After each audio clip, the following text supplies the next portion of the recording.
So, you want to be a competitive eater, but you're not quite sure if you have what it takes. Well, I want to tell you a little bit about exactly what it takes to be a competitive eater, to do all these crazy food challenges that I do. And sometimes I fail a challenge, and I'd like to shed some light on exactly why some of those failures occur. But first, I'm gonna eat a little bit of this salad because I really love my greens and my vegetables, and they keep you healthy. So when it comes to doing these food challenges, obviously the biggest factor is how much food you can fit inside of your belly, and that's just like a matter of physics. So by practicing to eat a lot of food, a very high volume of food at any one time, it stretches out your stomach so you get used to being able to eat larger volumes of food. And I can get away with eating huge volumes of food without, getting diabetic and getting fat, because the volume of food is not always particularly correlated with the calories in the food that'll make you fat. So second of all, there's the speed with which you eat. I feel like I've been able to train myself to take relatively small bites of food so that I can swallow them after only 2 or 3 chews. I don't feel like I have a particularly large throat or particularly weak gag reflex or anything like that. I think that I've just kind of practiced and trained myself to find that optimal bite of food that I'm able to chew and get down my throat as quickly as possible without spending a whole lot of time chewing, while still being able to take, somewhat significant bites of food. I'm able to get through a lot of food really quickly. Now lastly is this concept that you might hear every now and then of flavor fatigue. And I feel like this is one that's often overlooked, that a lot of people take for granted. So when you first eat a food, there's this like novelty bias where your brain doesn't know what taste it is, doesn't know what's going on, so it'll automatically say like, oh, this is new, this might be dangerous, I don't like it, and you'll get that immediate reaction of not liking a new food. So I find that after somebody's reached their teens or something, they tend to let their novelty bias really drive them back towards just the foods that they're familiar with, and you see very few people ordering new things off of a menu. So it's that novelty bias that brings a lot of people back to the same orders at the same restaurants, eating the same thing every single day. But the thing about trying new foods, it's not like it's dangerous, and the worst thing that can happen is, maybe you taste something that's not particularly pleasant for a couple of seconds. Not a big deal.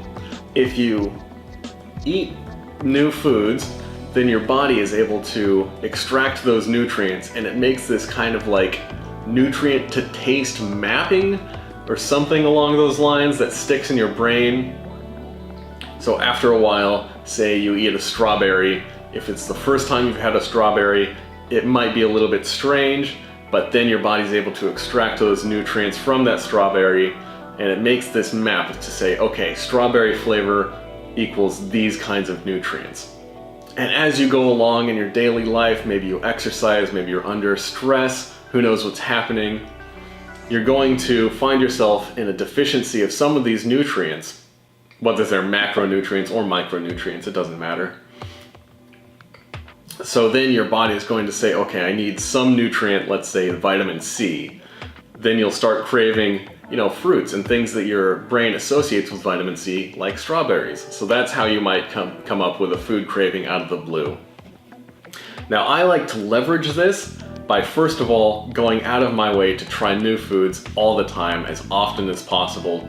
Crazy things that seem a little bit bizarre at first, but after you try them a few times, then you kind of get used to the flavor and you acquire that taste.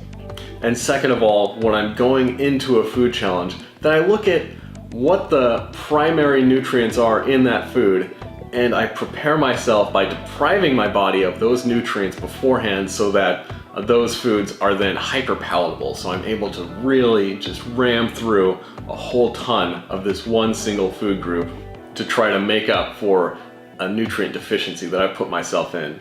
So for example, if I'm going into a breakfast challenge, a lot of breakfast challenges are very high in carbohydrate, high in sugar, then I might go do some exhausting cardio exercise beforehand, get myself into a glycogen depleted state, so my body is very carbohydrate sensitive, very insulin sensitive, and I can just pound through carbohydrates so quickly.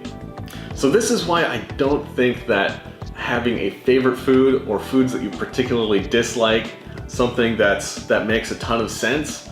There's just the foods that you need, the nutrients that you need, and the foods which have those nutrients in them.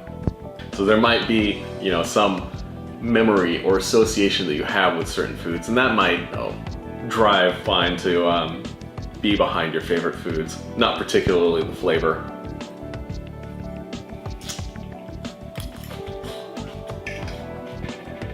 Now, if you think about it, this all makes a lot of intuitive sense.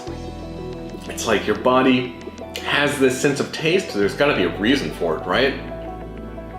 And if you need a certain nutrient, then obviously your body's going to push you towards the kinds of foods that contain those nutrients.